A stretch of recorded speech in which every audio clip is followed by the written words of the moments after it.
हे पहा, एक वाटी मैद्यापासून डझनभर समोसा पहा, वरून खुसखुशीत आतून भरपूर असा भरलेला. या पद्धतीने तुम्हाला समोसे बनवायचे असेल तर हा व्हिडिओ शेवटपर्यंत पहा. मी एका पातेल्यात आलू उकडायला ठेवले आहे.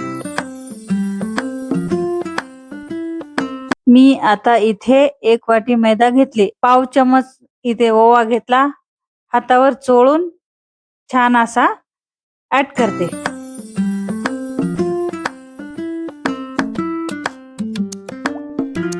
यात मी चवीनुसार मीठ घालते. मी आता या पिठात 1.5 माप तेल टाकून छान असं मिक्स करून घेते.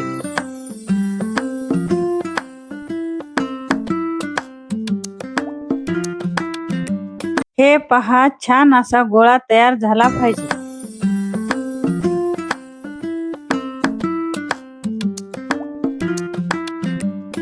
मी आता यात थोडं थोडं पाणी ऍड करून सर्व मिक्स करून घेते.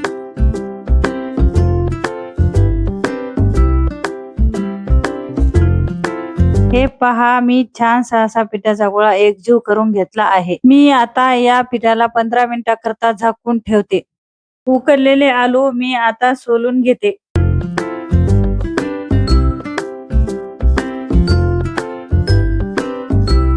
मी येथे पॅन घेतला, 1 माप तेल घालते, पाव चमच जिरा घालते, कुटलेली थोडी मिरची घालते. लगेच मी पॅन मध्ये 1 चमच हळद, घरगुती मसाला, धनिया पावडर, चवीनुसार मीठ घालते.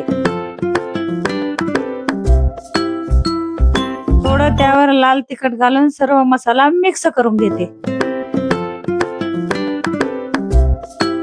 मी आता आलूचा पेस्ट पॅन मध्ये ऍड करते.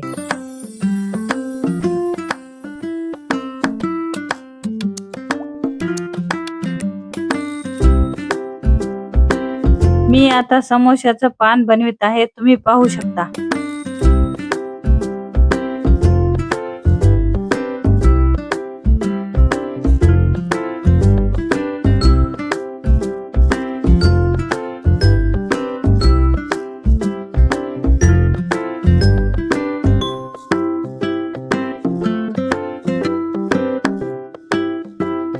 मसाला भरल्यानंतर समोस्याला ह्या पद्धतीने एक साइड दाब द्यायचं, जेणेकरून आपला समोसा तेलात सुटणार नाही.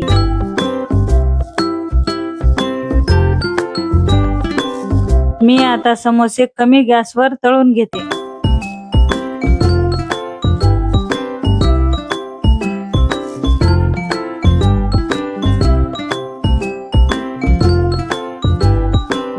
तळलेले समोसे एका पेपरवर टाकून घेते. मग कशी वाटली रेसिपी कमेंट मध्ये नक्की सांगा.